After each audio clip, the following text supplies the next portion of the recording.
Well, there we are. We just dropped down onto the wreck of the Carrie Dingle. It was a three-masted brigantine built in 1873 and was lost in a collision in 1889. If you like looking at Welsh slate, then this is the wreck for you. It's not very big. You can go round it a dozen times on a single dive if you really wanted to.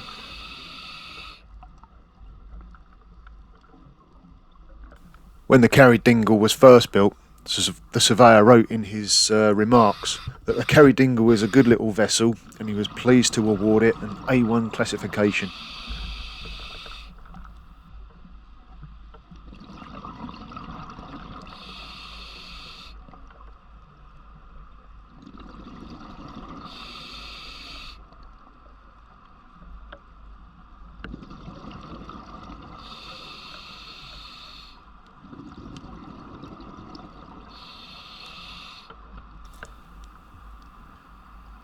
A serious collision occurred on Saturday evening, shortly after 8 o'clock off Beachy Head, between the red-starred liner Nordland from Antwerp to New York with 300 emigrants on board, and the brigantine Carrie Dingle, belonging to Liverpool, and bound from Port Maddock to Hamburg with a cargo of slates.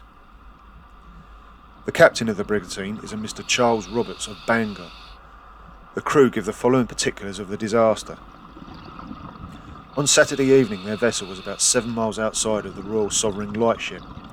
It was a fine night with only a gentle breeze and so clear that they could see for miles. They sighted a steamer when she was 4 miles away, the latter being a large four-masted vessel of about 5,000 tons.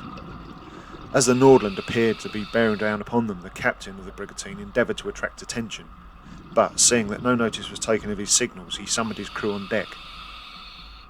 The steamer was then about half a mile off, and as a last effort to make their presence known to those on board the steamer, the crew all united in shouting. Without appearing to alter her course, the Nordland bore down and struck the brigantine on the starboard bow, completely smashing in the forepart of the vessel. The steamer was travelling at such a high rate of speed that she passed the vessel for quite a mile before she could be pulled up. The crew feared that she would not return to them, but this she did about half an hour later, and then lowered her boats and sent assistance to the crew of the brigantine, which was then sinking. Nothing but the calm sea in her damaged condition enabled her to remain above water so long. The steamer sustains damage to her bows.